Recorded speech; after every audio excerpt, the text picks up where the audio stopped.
किसी ने बड़ा प्यारा सवाल किया है।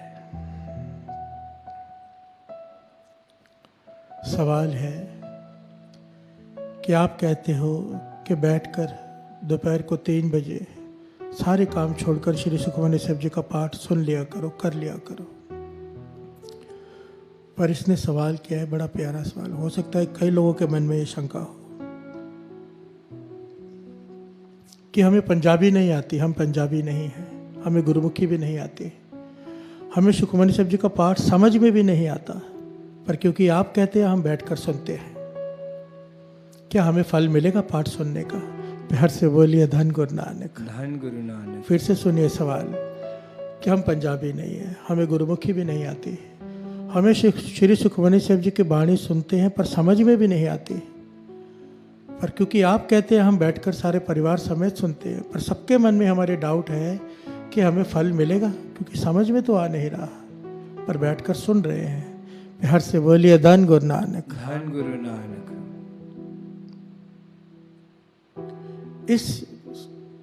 इसका जवाब ना बड़ा ही प्यारा ऐतिहासिक घटना में है, गुरु अर्जन देव जी महाराज का समय की।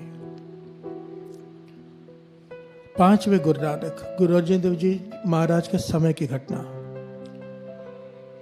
जहांगीर बादशाह का एक बड़ा ही खास एहलकार हुआ है, वजीर खान।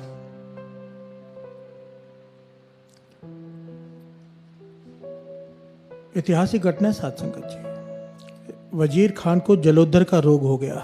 जलोदर का रोग कहते हैं पेट में पानी भर जाता है, ना आदमी सो सकता है, ना बैठ सकता है, ना चल सकता है, बस पीड़ा में रहता है, तकलीफ ही तकलीफ, दर्द, हर वक्त दर्द, चीसें पड़ती हैं अंदर, दर्द उठते हैं, कराता है। इतनी बुरी हालत उसकी, सारे वैद्यों ने हाथ जोड़ दिया, भी हमसे इलाज नहीं हो सकता, इसका कोई इलाज नहीं है। अब जहांगीर का खास एहलकार है, वो बहुत बड़ी हवेली में रहता है। उसकी हवेली के बाहर से एक गुरु का सिख गुजरता है हर रोज, एक फिक्स टाइम पे कहीं जाता होगा। हवेली बड़ी थी, हवेली बड़ी थी तो हवेली को घूम के जाता था, बड़ी हवेली को, और जब तक वो वहां से चल कर जाता था कुछ पढ़ता था, जोर जोर से कुछ पढ़ते हुए जाता था। जहांगीर ने जब वजीर खान ने जब उसकी आवाज़ सुनी कि ये कोई गुरु का सिख कुछ पढ़ते हुए जाता है, जब भी वहाँ से गुजरता है, और जितनी देर वो वहाँ से गुजरता है कुछ पढ़ता है, कानों में आवाज़ पड़ती, उतनी देर के लिए दर्द बहुत कम हो जाती, ख़त्म ही हो जाती है लगभग। प्यार से बोलिए धन गुरु नानक, धन गुरु नानक। ध्यान से समझना। वो गुरु का सिख हवेली को क्रॉस करके गुजरता है रोज़। हवेली बड़ी है तो समय लग जाता है 2-4 मिनट का। जितनी देर गुरु का सिख वो वहाँ से गुजरता है कुछ पढ़ते हुए जोर से, वजीर खान को आराम आ जाता है, उसका दर्द खत्म हो जाता है। पूरा रात जो जागता है, पूरा दिन जो कराता है, जितनी देर वो सिख वहाँ से गुजरता है, उसने नोट की ये बात कि कुछ दिनों तक कि जब ये गुरु का सिख यहाँ से गुजरता है, जितनी देर तक उसकी आवाज़ आती है दर्द खत्म हो जाता है।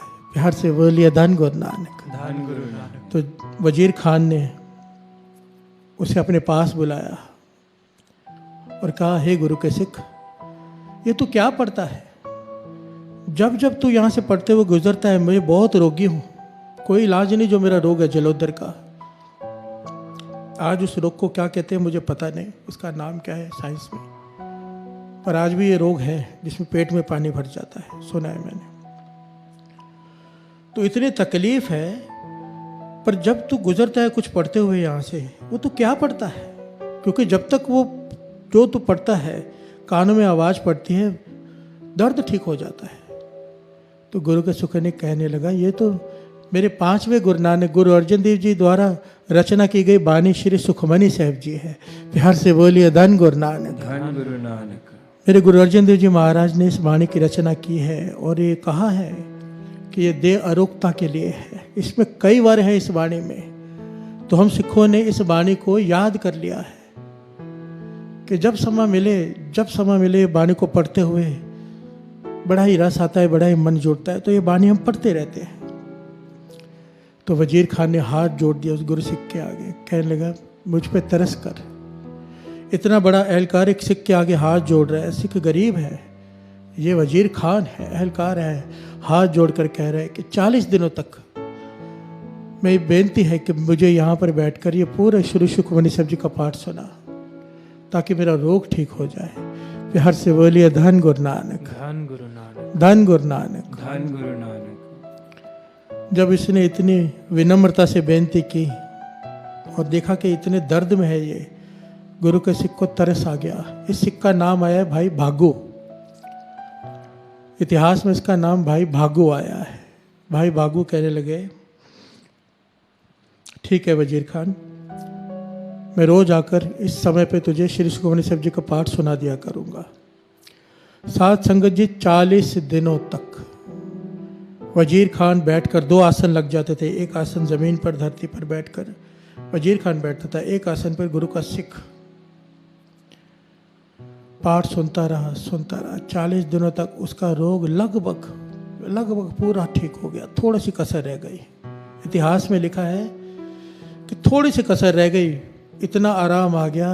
वजीर खान ने हाथ जोड़े आखिर में, कहने लगा, हे गुरु के सिख, तूने इतना तरस किया है मुझ पर, श्री सुखमनी साहब जी का पाठ 40 दिन सुनाया है, अब जिसने ये वाणी की रचना किया उसके दर्शन भी करा दे। हर से बोलिए धन गुरु नानक, धन गुरु नानक। तो भाई भागो वजीर खान को कहाँ ले गया? श्री हरमंदिर साहब, जहाँ पर गुरु अर्जन देव जी महाराज संगतों को दर्शन दे रहे हैं, विराजमान है। वजीर खान ने चरणों में मस्तक रखा और जोर जोर से रोने लगा। गुरु अर्जन देव जी महाराज मुस्कुरा के कहने लगे, वजीर खान, तकलीफ दूर हो तो गई है, अब क्यों रो रहा है? तो वजीर खान कहने लगा, पातशाह, थोड़ी कसर रह गई है, अब तरस करो, पूरी तरह ठीक कर दो, पूरी तरह ठीक कर दो। तो यहाँ पर गुरु अर्जन देव जी महाराज ने वड्याई दी अपने भक्तों को, वड्याई दी गुरु के सिखों को, वड्याई दी संतों महापुरुषों को। गुरु अर्जन देव जी कहने लगे, अगर ठीक कराना है तो बाबा बुड्ढा जी वहाँ सेवा करा रहे हैं, उनसे जाकर बेनती करो, वो ठीक कर सकते हैं। हर से बोलिए धन गुरु नानक, धन गुरु नानक। गुरु का सिख गुरु को आगे रखता है, पर गुरु खुश होता है अपने सिख को आगे करके। फिर हर से बोलिए धन गुरु नानक, धन गुरु नानक। हर अपनी वड्याई पावंदी जन का जयकार कराए। फिर हर से बोलिए धन गुरु नानक, धन गुरु नानक। वजीर खां जहाँ बाबा बुड्ढा जी सेवा करवा रहे थे वहाँ चला गया और हाथ जोड़कर बेनती की कि गुरु अर्जन देव जी महाराज ने भेजा है, मेरा जलोदर का रोग है, तो कसर रह गई है, ठीक कर दो, बहुत तकलीफ में हो। तो बाबा बुड्ढा जी रोह में, क्रोध में, जिसे हम क्रोध कहते हैं, महापुरुषों को क्रोध नहीं आता, रोह होता है। एक्चुअली चेक करना था। महापुरुष जब क्रोध करते हैं ना, उसके पीछे कारण होता है। उन्होंने चेक करना होता है कि सिख खड़ा कहाँ पे है, सेवादार सह सकता है कि नहीं सह सकता है। हर से बोलिए धन गुरु नानक, धन गुरु नानक। तो बाबा बुड्ढा जी ने कहा गुस्से से कि मैं यहाँ पे सेवा कराने बैठा हूँ कि लोगों की बीमारियाँ ठीक करने बैठा हूँ। गुस्से से कहा, परे हट के खड़े हो जा, दूर हो जा मुझसे। तो वजीर खान, देखिए साथ संगत जी, इतना बड़ा एहलकार है, उसकी हुकूमत चलती है, पर सर झुका के हाथ जोड़कर साइड में खड़ा हो गया, आंखों में आंसू है, कुछ बोला नहीं, सह गया और काफी देर तक खड़ा रहा। बाबा बुड्ढा जी देख रहे हैं, चेक कर लिया कि इसमें विनम्रता है, अहंकार नहीं। फिर हर से बोलिए धन गुरु नानक, धन गुरु नानक। जब तकरीबन 25-30 मिनट बीते तो फिर वजीर खान ने बेनती की कि मेरा रोग ठीक कर दो। तो बाबा बुड्ढा जी के जो सर पे टोकरी पड़ी थी, इतिहास में लिखा है, वो टोकरी उन्होंने वजीर खान के पेट पर दे मारी। प्यार से बोलिए धन गुरु नानक। जैसे टोकरी पेट पर लगी, सारा पानी बाहर आ गया और उसका रोग हमेशा के लिए ठीक हो गया वजीर खान का। यहां पर सवाल ये था, जिसने सवाल पूछा था कि हम पंजाबी नहीं हैं, हमें गुरुमुखी भी नहीं आती, सुखमनी साहब जी का पाठ सुनते हैं, आप कहते हैं इसलिए सुनते हैं, समझ में भी नहीं आता, तो क्या हमें फल मिलेगा? अब ज़रा ध्यान दीजिए, वजीर खान के यहाँ से जब भाई भागू जी गुजरते थे हवेली के यहाँ से, उसे नहीं पता था ये क्या है, उसे तो ये भी नहीं पता था कि ये श्री सुखमनी साहब जी का पाठ है, वाणी है गुरु की, तब भी उसका रोग ठीक हो गया।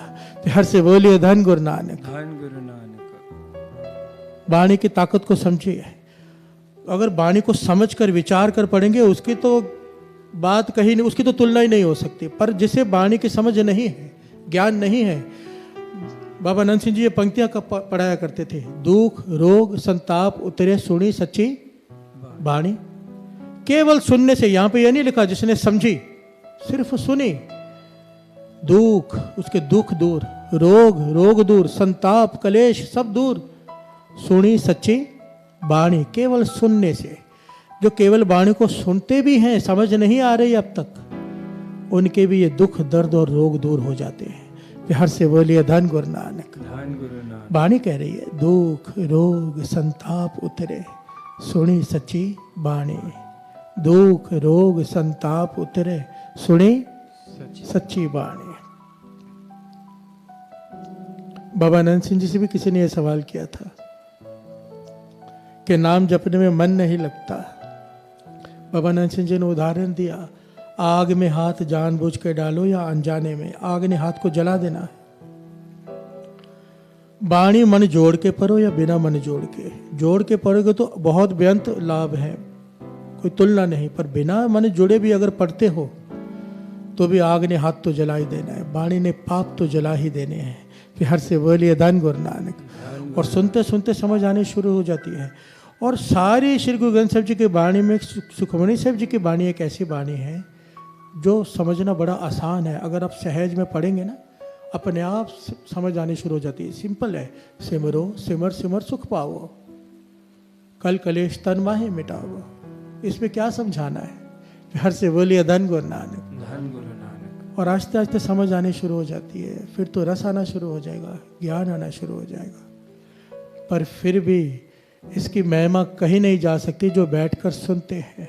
सुनने का लाभ तो दास ने पहले भी बताया था। वाणी कहती है, पवित्र पवित्र पवित्र पुनीत, कहते पवित्र सुनते पुनीत। जो सुनते हैं ध्यान लगाकर वाणी को, उन्हें 3 गुना फल है पढ़ने से ज्यादा का। हर से बोलिए धन गुरु नानक। इसलिए मन में कभी भी ये नेगेटिव ख्याल नहीं लाना कि हमें वाणी समझ में नहीं आती। हम सुन रहे हैं, क्या फल मिलेगा? एक तिल नहीं पन्ने काल है।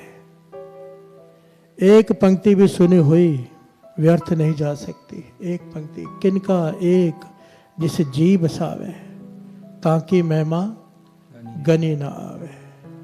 किनका एक जिसे जी बसावे, ताकि महिमा गनी ना आवे। एक घटना याद आ गई। एक हिंदू धर्म के महापुरुषों के पास कोई महापुरुष गए थे, सिख धर्म के। तो उनके हाथ में यहाँ पर ना हमेशा एक तरफ श्री साहिब जी रहती है, एक तरफ गुटका साहब रहता है, उसे खजाना कहते हैं।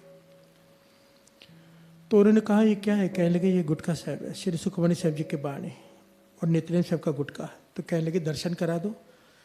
तो उन्होंने श्री सुखमणि से हाथ धोए, श्री सुखमणि साहब जी का गुटका पकड़ा और खोला ऐसे, और कहने लगे ये क्या लिखा हुआ है? पंजाबी में था। तो उन्होंने पढ़ के बताया क्या पंक्तियाँ थी। साथ ना चाले बिन भजन बिखिया सगली छार। उन्होंने कहा बंद कर दो इसे। जो हिंदू धर्म के महापुरुष थे वो कहने लगे बस बंद कर दो। कहने लगे आगे भी सुन लो। कहने लगे नहीं, इस एक पंक्ति में ही सारी ज्ञान का सार है। हर से बोलिए धन गुरु नानक। एक पंक्ति श्री सुखमणि साहब जी की सुनी, क्या? साथ न चाले बिन भजन बिखिया सगली छार। कि बिना सिवाय भजन के, नाम के तेरे साथ कुछ नहीं जाना, बाकी सब छोड़। हर से बोलिए धन गुरु नानक। एक पंक्ति को लेकर उन महापुरुषों ने ज्ञान ले लिया। सुखमणि साहब जी की एक पंक्ति को हम पूरा पाठ पढ़ लेते हैं। गुरु गोविंद सिंह जी महाराज के वचन में लिखे हुए हैं कि चाहे ये नित्यनेम तो करना ही है पूरा पाठ, पर उसके अलावा एक शब्द रोज समझने का प्रयत्न करना है। गुरु गोविंद सिंह जी महाराज के 52 वचनों में से एक वचन है कि हर रोज केवल एक शब्द को समझने का पूरी कोशिश करनी है। एक एक शब्द करके कितना ज्ञान हो जाता है। फिर हर से बोलिए धन गुरु नानक। धन गुरु नानक। किनका एक जिस जी बसावे, ताकि महिमा गनी ना आवे। दुख रोग संताप उतरे, सुनी सच्ची बाणी। गुरु नानक मेहर करे, गुरु नानक मेहर करे। ये वाणी जो पढ़ रहे हैं, जो सारी संगत मिलकर श्री सुखमणि साहब जी का पाठ कर रही है दोपहर को, उनके एक एक चरणों में मेरा सर, एक एक के चरणों में क्योंकि धन है वो संगत है जो सब मिलकर श्री सुखमनी साहब जी का पाठ कर रहे हैं। उन्हें नहीं पता कि कितना फल झोली में पड़ रहा है। मैं बयान नहीं कर सकता, करना चाहूँ ना तो भी नहीं कर सकता। गुरु मेहर करे, ये सेवा चलती रहे, गुरु हमसे लेता रहे और आप सारी संगत इसका लाभ उठाते रहो और आप ये सेवा आगे भी करते रहो, दूसरों को भी जोड़ो। उन्हें भी बोलो कि ये समय सब छोड़कर श्री सुखमनी साहब जी के वाणी मूल मंत्र के जाप में बैठ जाया करें। गुरु नानक मेहर करे, इतनी सेवा परवान करना। वाहे गुरु जी का खालसा, वाहे गुरु जी की फतेह।